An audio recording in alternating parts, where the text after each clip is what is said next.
Song of Primigenia, Book 1, Chapter 2, Nami, A Party in Appleshade. Nami Forgewood inhaled amid the rustling branches. Her perceptions of the world slowed around her. She drew the bowstring in tandem with her breathing, both sinking together. Her target set exposed, inviting her waiting projectile. She released it and heard the thud of an arrow finding its mark. She came down from the tree and walked over to the target Ken had carved into an L. She sighed at the results. Just sigh of dead center again, the sniper lamented in a low voice.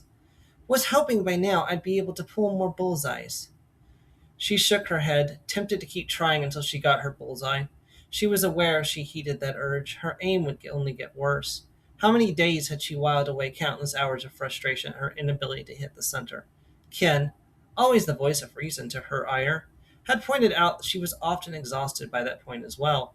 She traded the bow for the 10 throwing blades she kept on her as well, in case she needed them.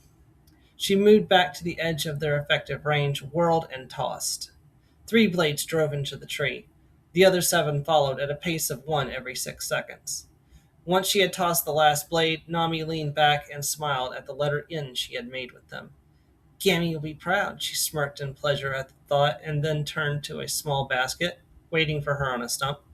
Checking the sun, she deemed it to be the perfect time for breakfast. She took out jerky and slices of bread and pushed them together. Nami bit into the sandwich with a sigh of bliss. She wished for the blessings of the 4 elemental guardians on whoever invented this wondrous food.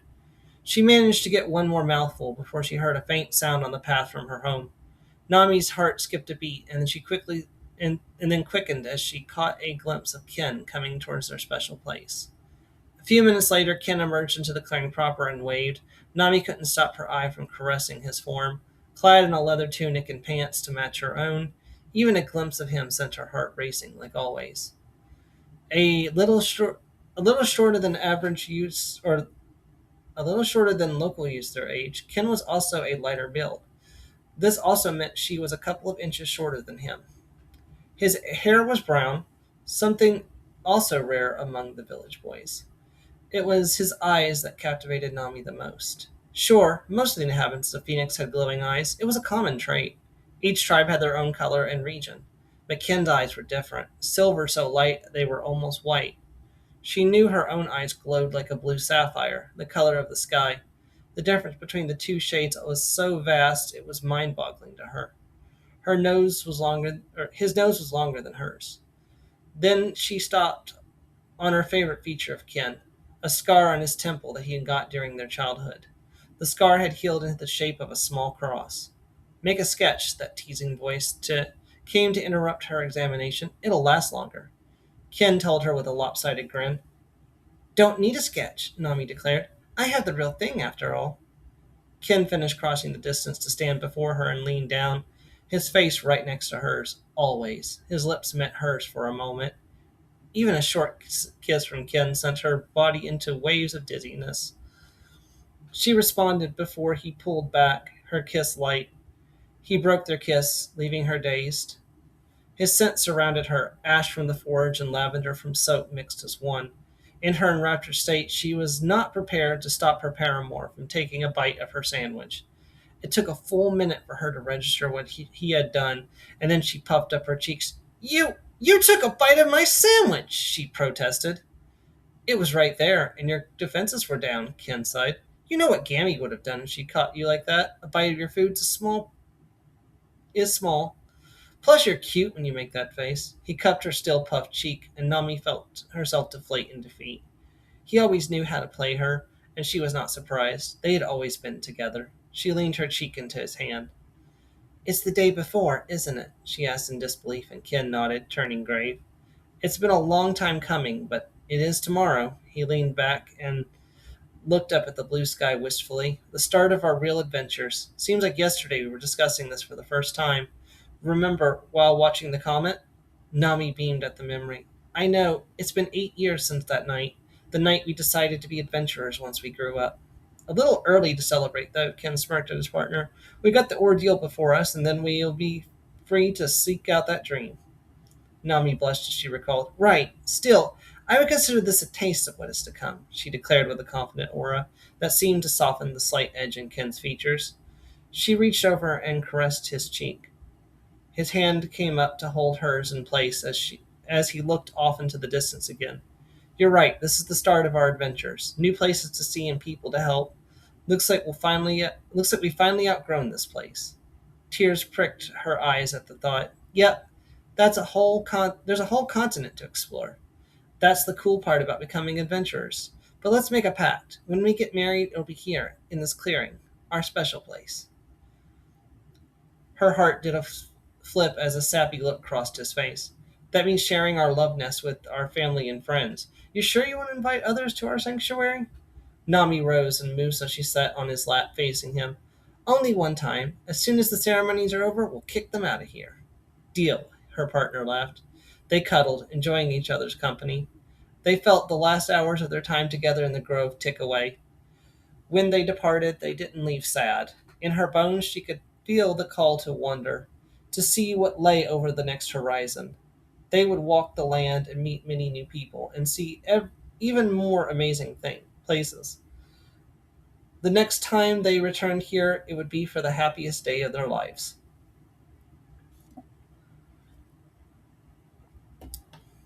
They emerged from the clearing, hand in hand, when they saw Kin's twin sisters waiting for them.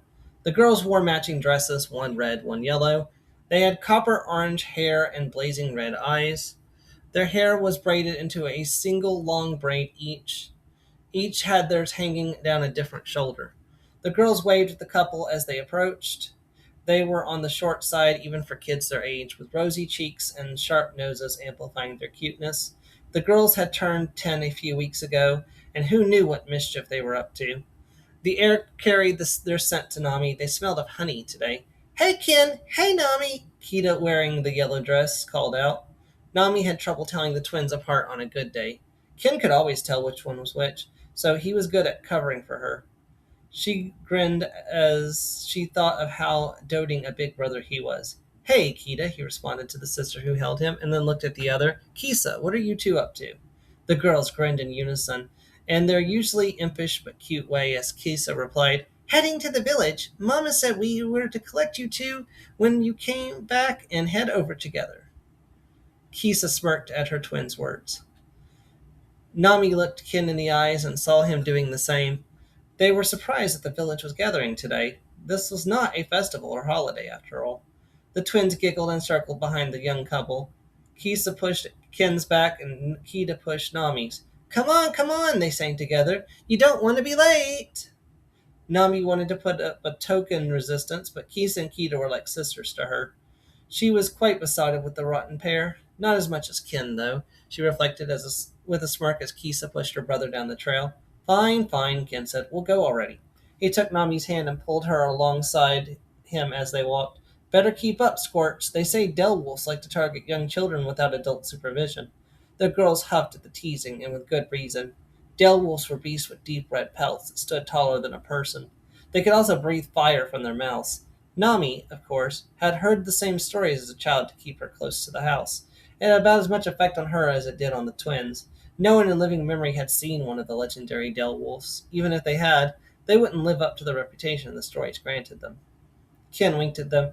Well, we never believed the stories either. Mum made me promise to tell you, though, to try to keep you close. Kisa scoffed. The only one who might have fallen for that was Taran. You and Nami have likely explored an hour from here in each direction. Nami patted the girl on the head. 2 hours. This caused the girls to break into a fit of laughter. Rebels! Kisa sang out. Big brother and sister are rebels. She danced as she walked, moving at a twirl so Nami was unable to grab her when she tried. Kin and Nami joined the twins in a deep, hearty laugh as the village came into view. The group of four arrived at Appleshade, a small village less than 2 miles down the main road from the smithy. It didn't have much, a general store, town hall, and 20 houses all arranged in a U shape around the village. Nami's sharp eyes spotted something that drew them in. A new house is under construction near the back of the western end. A young couple in the village would be married soon. She wondered which one it was for a moment before shaking away the thoughts. Nami gripped Kin's hand tighter as they approached the village center. They could do something similar at Hartswood Smithy if they liked. Their parents had not offered it yet, and they knew they would decline if they did. They had no intention to settle down here, at least not yet. Still, Nami felt pleased for the bride, as it meant she had one less rival in the village. Many girls wanted Ken as their husband, not that he had ever given anyone else the time of day. All those girls down there wanting him for their own. Nami was separated from her spiraling train of thoughts by Ken's lips touching her cheek. Hey, they never stood a chance. I've been yours since we were little, the swordsman whispered to her.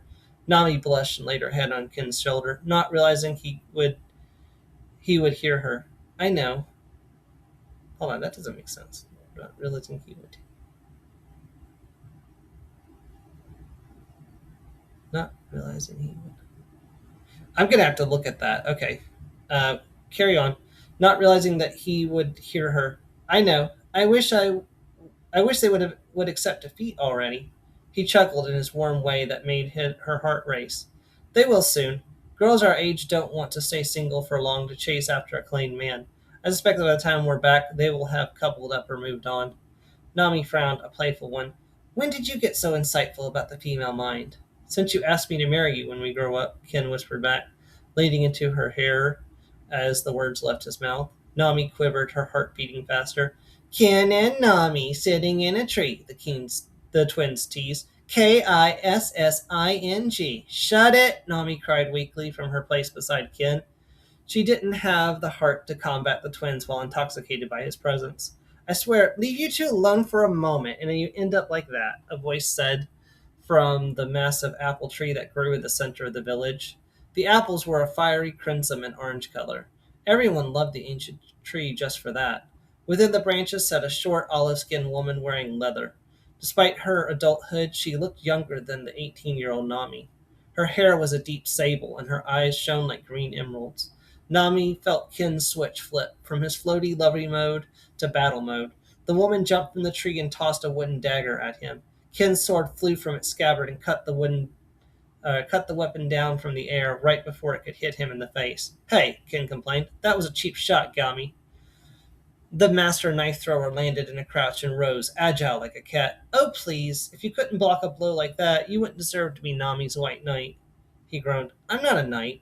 Gami waved him off. You learned the blade to protect Nami, though you gained strength and will to fight for others as well. That may be the literal definition of a white knight. Nami giggled as her husband-to-be went round for round with their mentor. All joking aside, if that attack had meant to hurt Ken, he would have gone down. That was the difference in power between them. Only 8 years of training wouldn't bridge that gap. The woman gave an impish grin and spread her arms. Nami obliged her with a big hug. Ken sighed but joined them in the embrace. I'm so proud of you two. I could not have asked for better students, except for you to join the doves. Nami rolled her eyes at the song and dance. She and Ken had heard this many times. What are the doves? Kita asked, which made Nami roll her eyes. Gami patted the girl on the head. The doves are our protectors, little spark. They guard us and defend our way of life. From her right, she saw Ken give Kisa a pat, too. That's right. They are our peacekeepers. We've been over this, Gami. You know Nami dislikes orders and structure. Blushing, she nodded in agreement to the statement. I just don't like being bossed around. Gami laughed at this. Fair enough, you two. But enough of that. You two are setting off tomorrow, right? Nami nodded, excitement making her heart race. Yes, we will leave before dawn. Gami winked and replied, a perfect time to be leaving home for sure. But forgive me if I don't see you off. It's my day off tomorrow, and I'll be enjoying every moment of sleep I can get. Ken chuckled and said, of course. You choose to sleep instead of seeing us off. His tone was playful, before turning serious. Your visit tonight is more than enough. Excitement made her pulse race. I worried you'd be too busy to see us off. Gammy shook her head. Wouldn't miss this for the world. She jerked her thumb at the orchard. I began to lead the foursome that way. You only go on ordeal once. Nami was going to say more, but Keese and Kita jumped in and started up a conversation with Gammy as they walked. Hey Gammy, we learned some new music on the flute, Kita explained with pride. Oh, did you now? What piece did you learn? Ode to the Lady, Kisa responded, as proud as her sister. A lovely piece for sure. You'll have to play it for me soon. Ken bumped Nami's shoulder with his, and then his hand snaked around her waist. Soon they emerged into the orchard where 10 large trestle tables had been set up in rows. These overlooked a longer table turned lengthwise compared to the others. The orchard shared the same shape as the village. This gathering place felt sheltered from the rest of the forest of the dell by the strong apple trees. Each of the 10 tables was for a different family from the village. Nami spotted her and Ken's families at one end of the tables already, theirs being the only family to share a table. Most of the people were like her father, Alistair, and Ken's father, Heath. They were muscular and tall, though Heath was taller still, and most of them had the same blazing red eyes as her father did. They are the native Crinsonians of the Crimson Dale. Nami looked over at her mother, Aryu, and her bright sapphire eyes. She had silky black hair longer than Nami's own, and an exotic look with her coppery skin tone and doe eyes. Her mother was a native of the Azurian Highlands, the Azure Highlands, an Azurian. Nami's skin was closer to her mother's than her light-skinned father, but not as defined. Their eyes met, and Aryu gave her daughter an encouraging nod. As an elderly woman with white hair and glowing orange eyes approached, Ken and Nami nodded their heads in a respectful greeting. Elder, they both responded with grave voices. The woman nodded, returning the greeting. Hello, children. This is the day we've all waited for. Please, won't you join me at the head table? Nami and Ken, in time with her, confirmed with a yes. Although that hadn't been a request but more of an expectation. They had seen enough of these dinners over the years to know the guest of honor always sat at the high table. Once they all sat down, Nami snuck a look at the village leader, Henrietta Silverbushel. While wrinkled with age, she was a very striking figure who led the village for the past 20 years. Nami liked to imagine her grandmothers were like the elder. She was the kindest and wisest leader the village had ever had. Though her eyes still blazed like fire, she had gone blind a few years ago. Her father had told her it was the elder who gave him and Heath permission to build the smithy. She didn't care that they were outsiders. Nami had pulled away from her pondering by the sudden silence from the rest of the village. Nami looked over the gathering and saw everyone she knew was present. There were around 100 people in the village, including her and Ken's families. Everyone was watching them. She buried her face in her partner's shoulder, hot tears spilling from her joy at all these people coming to see them off. She felt his hand caress her hair to soothe her. Elder Silverbushels rose and spoke to the gathering. Coming of age, a time we have all gone through or will go through. A time we parents both wish for and dread. There was a round of applause from the parents around the orchard at this. Nami looked up with fondness. We want it to come because it means our little ones survived and would become members of our community. We dread it as it means they are no longer our little children. They are now adults that must face the dangers of the road without us. Ordeal, ordeal, ordeal, the crowd chanted. Elder Silverbushel allowed it for a moment before raising a hand and bringing it to a halt. Yes, I speak of the ordeal. Ken and Nami, I am sure you have heard this many times, but as is tradition, I must charge you with your ordeal.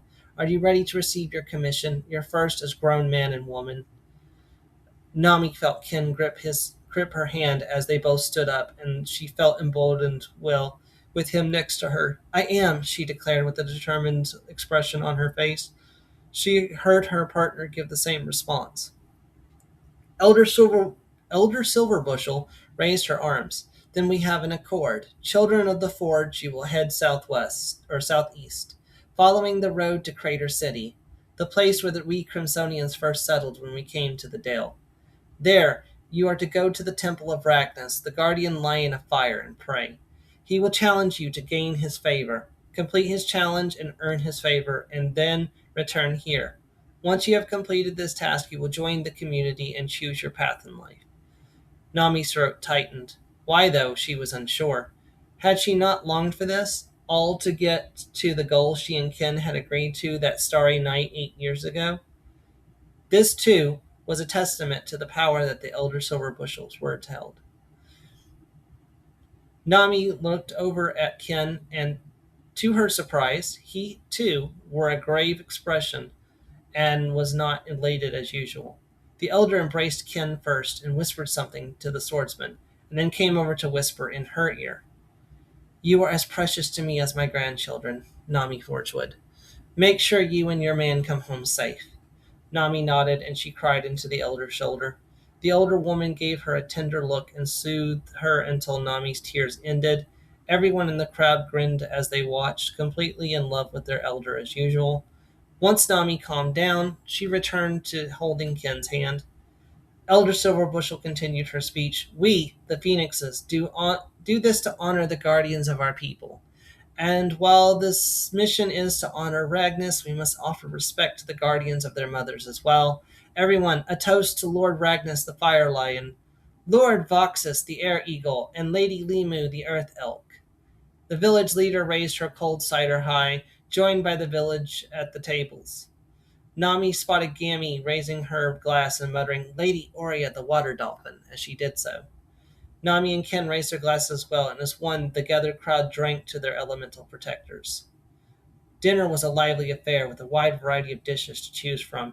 Various smells wafted to the village, making her mouth water longingly. Nami avoided the fish. She tended only to eat it when she had to, choosing sausage and apples. The savory meat and the sweet apples shocked her taste buds to life as she consumed her meal. The whole town was in a festive mood, soured as the sausage turned. Oh, hold on. I jumped ahead there. The savory meat and the sweet apples shocked her taste buds to life as she consumed her meal. The whole town was in a festive mood, and it was infectious. Then her mood soured as the sausages turned to ashes in her mouth. Gammy seemed to notice as she asked, What's wrong, Nami? Nami looked up at her and blinked back some tears. I wish my brothers, Taran and Ryan, were here with us. Gammy gave her a soft smile and reached over, her rough hands cupping her cheeks. It's all right. They're grown-ups with their own lives, is all. If I recall, Taran is your middle brother and a smith's apprentice? Nami nodded. That's right. And Ryan is the eldest. No one knows where he is right now. I see. Well, how about we take your mind off your sad thoughts for a while? Oh, how will you do that? Gammy rose and approached Kin. Let's have a match. She threw down a wooden sword before him. He picked it up and turned to look at her. She nodded with her approval. Gammy was using two small wooden daggers, same as the one she had tossed at Kin earlier. Nami figured this would be a good show. Her father had taught Kin the Crimson Lion sword style. It focused on fierce and fast attacks, overwhelming with strength. Her father had also said it was favored for dueling tournaments due to giving better display for viewers. As the two squared off with wooden blades, they suddenly kicked off and charged at each other. Nami cheered for Kin naturally. Nami couldn't suppress a giggle as she watched him go to block a strike from Gammy. He then hurtled back into the tree or the trunk of an apple tree. A single red apple fell from the tree and landed on his head, balancing there for a moment before toppling into his lap. Nami started to move to tend to her fallen partner when he rose, tossing the apple in her direction. She barely caught it. Best 2 out of 3, Gammy? I was just getting warmed up. Sure thing, young man. We'll end the same way, though. The two stepped back, gaining some distance from each other. They circled, looking for an opening. Nami watched as her partner and mentor charged at each other. Gammy, with her smaller body, had the speed advantage. She made 3 lightning-swift stabs at the swordsman. He grinned and dodged out of the way of the first 2 strikes before parrying the third. The dove grunted as Kin went on the offensive. He forced her back with 3 powerful slashes of his own. The nimble warrior managed to avoid all 3. She spotted her mentor's hair billowing as the wooden blades brushed it on its way past. It was clear that he had just been warming up the first time. Had that been a real blade, you'd have shaved off some of my hair there, the cheeky dove laughed as she disengaged from her foe. She could see her father, Kin's master at the sword, was following along blow for blow, drinking in the exchange. Then her attention returned to combat as Gammy flipped back and tossed one of her daggers at Kin. Like earlier, he slashed the projectile down, falling harmlessly to the ground. Gammy was not done, though. She drew a third wooden dagger from within her trademark jacket. She charged in again, a blistering full-force stab aimed at his stomach. There was no way he could dodge the attack. To Nami's amazement, her partner turned, and the blade grazed his belly instead of scoring a direct blow. Gammy's eyes went wide in shock at the play. Kin smirked as he slashed at her exposed head with the wooden sword. Checkmate, Gammy. Is it? The Esmeraldian woman winked as with her other hand came up to block the sword with the dagger. The blade would never have stopped the blow on its own, but the speed with which she slid the blade along her foe's sword caused it to slide off track and hit the ground. Gammy then stepped in and pressed the dagger to Kin's throat. Now it's checkmate. Kin exhaled in frustration. And here I was hoping I would finally beat you for a change. You're as terrifying as ever, Gammy. Thank you kindly. Gammy retrieved the wooden weapons. You're welcome to try again any time you like. There was a cough, and Nami glanced over and saw her mother. Come on, everyone. Time to go back home. Nami rose and helped a still aching Kin to his feet. Thanks, he said as he stood. The light. Did he fall over? I might have to fix that. Help a still aching Ken to his feet. Thanks, he said as he stood. The light was starting to dim as the other villagers began to break down the party and wave goodbye to the couple. Nami giggled and said, You did well. Thanks, he chuckled. Nami handed him the apple, and he took a bite from it. She was holding back, though. I did I did well enough to make a good show, but I still have a lot to learn. Nami nodded, Of course, and I will be there to support you the whole way. I love you, he smiled, and I you. Enough of the kissy face, Gammy called out, hands on her hips. Come on, you two, it's time to head back to the smithy. We have presents, and then you two need to go to bed. You have an early morning. Nami hummed in delight as her partner wrapped his arm around her as they walked back to the smithy. And that is the end of chapter 2, Nami, a party in Appleshade. There was a couple of scenes there where I definitely will probably need to do some work and maybe re-record this in the future. But this is Stormermia Plays signing off. Thank you very much, everyone. Have a great day. Goodbye.